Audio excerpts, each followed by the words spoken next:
Welcome back मेरे दोस्तों, स्वागत है आपका केजी मसाला मूवी चैनल पर। 2019 में आई इस मूवी का नाम मैन इन ब्लैक है। स्टोरी सबसे पहले हमें ये दो सूट वाले आदमी दिखाए जाते हैं जो एक्सट्रीम लेवल की गन लेकर टावर के ऊपर आ जाते हैं। ये लड़का इस लड़की को प्रपोज करने वाला था, तभी ये लोग वहां आकर कहते हैं कि ये रेड लाइट देख रहे हो, इसका मतलब कि थोड़ी देर में इस ब्रह्मांड का सबसे खूंखार एलियन हाइप यहाँ आने वाला है। वो फ्लैश लाइट जलाकर इनकी याददाश्त मिटाकर इन्हें नीचे भेज देते हैं। ये एजेंट एच कहता है शुरू करें। इतने में जोर का झटका लगता है और एजेंट एच नीचे लिफ्ट में लटक जाता है। अंदर घुसते ही एक दरवाजा खुलने लगता है जिससे ऑक्टोपस जैसे हाथ बाहर आने लगते हैं। ये इस दुनिया को बचा लेते हैं। फिर इस लड़की को दिखाया जाता है। बाहर कुछ आवाज आती है। इसके पिता बाहर देखने जाते हैं और डर कर वापस आ जाते हैं। इसकी मॉम पूछती है क्या हुआ। वो बताता है ये कुछ अजीब सा एलियन है। बाहर मैन इन ब्लैक के मेंबर इनसे पूछते हैं कि हमें पता चला है कि आपने कोई एलियन देखा है। ये लड़की के कमरे में आ जाता है। वो पहले डर जाती है मगर वो खिड़की से झांकती है कि उन लोगों ने फ्लैश चमकाकर इनके माँ बाप की याददाश्त मिटा दी, मगर इसने सब देख लिया था। मॉली इसे अपना नाम बताती है और ये एलियन भी इसे अपना नाम बताता है। उसके बाद मॉली इसे खिड़की से भगा देती है जिससे वो लोग इसे ना ढूंढ पाए। फिर मॉली को बड़ा दिखाया जाता है। ये कई जॉब्स में अप्लाई कर चुकी थी मगर इसको चाहिए था वो इसे नहीं मिल रहा था। वो उन्हीं लोगों की तरह बनना चाहती थी जो काले कपड़े पहनते हैं एंड जिनके पास वो याददाश्त मिटाने वाली फ्लैश लाइट है। ये उनको ढूंढने में लगी हुई थी। इसे एक एलियन का क्लू मिलता है। इसे उसकी लोकेशन मिल जाती है। वो टैक्सी पकड़ती है और लोकेशन पर पहुंच जाती है। ये एक गेट के सामने खड़ी थी जिस पर डेंजर लिखा था। ये गेट बंद देख ये वापस जाने लगती है मगर ये चिड़िया उड़कर उसके अंदर घुस जाती हैं और गायब हो जाती हैं, जिसे देखकर वो भी उस दरवाजे के अंदर घुस जाती है। वहाँ एक एलियन एंड ब्लैक सूट वाले ये लोग दिखाई पड़ते हैं। ये टैक्सी से उनका पीछा करने लगती है और खुद भी ब्लैक सूट में आ जाती है। ये दरवाजा खोलकर इस आदमी को बेवकूफ बनाकर वहाँ से अंदर चली जाती है। ये कुत्ता कहता है कि वो तुझे बेवकूफ बना गई।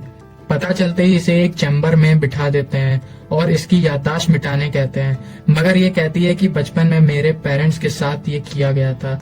ये कहती है कि आपको ढूंढने में मैंने 20 साल लगा दिए। वो औरत पूछती है कि तुम क्या चाहती हो। ये कहती है मुझे एजेंट बनना है। वो कहती है कि मैंने पूरी जिंदगी इसी के लिए इंतजार किया था। ये एजेंट बनने का चांस देती है। इसे इसका ब्लैक यूनिफॉर्म दे दिया जाता है। वो बताती है कि हम मैन इन ब्लैक हैं। ये उससे फ्लैशलाइट मांगती है मगर हेड कहती है तुम्हें इसे कमाना पड़ेगा। फिर एजेंट एच को दिखाया जाता है जो इस कहानी का मेन कैरेक्टर था। वो इन सबके साथ 3 पत्ती खेल रहा था। तभी ये लोग इसे मारने की कोशिश करते हैं। ये सबको ढेर कर देता है मगर ये 3 मुंह वाला सांप इसको काट लेता है। एलियन खुश होने लगता है कि इस जहर की दवा सिर्फ हमारे पास है। वो सांप इसे भी काट लेता है। इसकी पत्नी इसे दवा देने जा रही थी। एच बोलता है प्लीज ये दवा मुझे दे दो, तुम जो कहोगे मैं वो करूंगा। वो कंफर्म करती है फिर तो आप समझ ही जाएंगे। वो इसको दवा दे देती है। सुबह होते ही वो निकल लेता है। मॉली को अपने आप को साबित करना था। ये दुनिया उसके लिए बिल्कुल नई थी।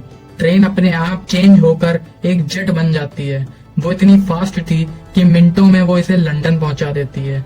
ये एक अलग दुनिया है जहाँ एलियन आ जा सकते हैं और मैन इन ब्लैक का काम इन एलियंस की हिफाजत करना था बुरे एलियन से।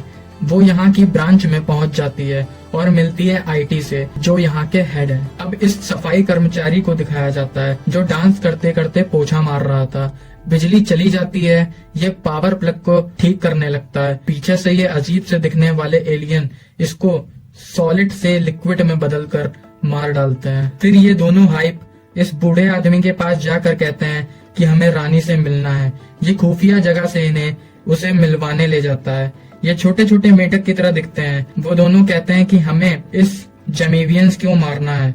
वो इनकार कर देते हैं। तभी एजेंट एच एक शॉप में जाता है। वो एक बटन दबाता है और खुफिया दरवाजा खुल जाता है जिससे वो सीधा ऑफिस में पहुंच जाता है।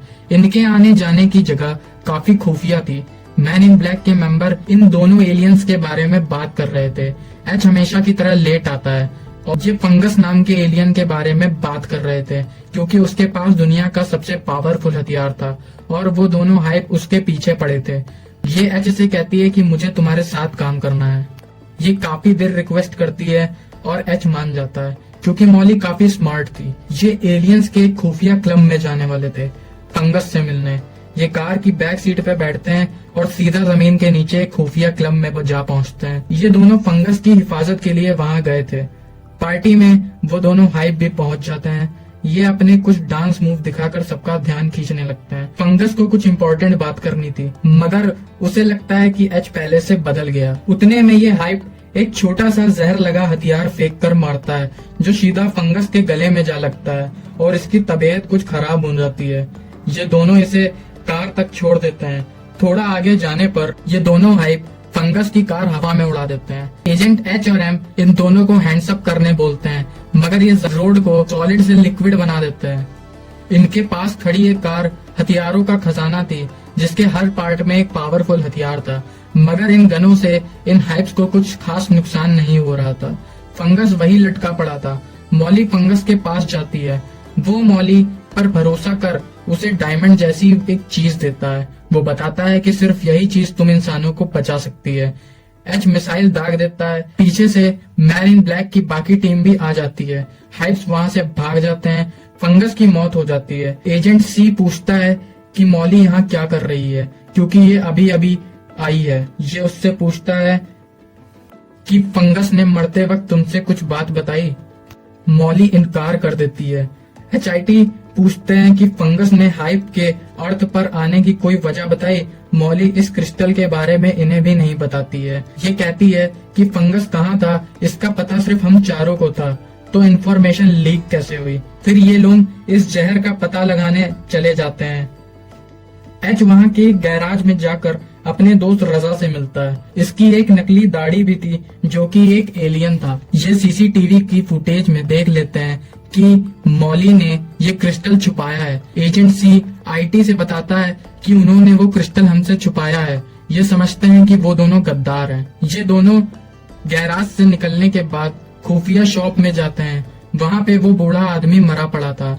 दरवाजा खुल जाता है। अंदर से नन्हे मुन्ने मरे पड़े थे और प्यारू बच जाता है। ये इसे अपनी दूसरी रानी समझ लेता है और इनके साथ हो लेता है। ये एच को इस क्रिस्टल के बारे में बताती है मगर एच को पहले से ही मालूम था। आगे की कहानी नेक्स्ट पार्ट में। तब तक के लिए बाय।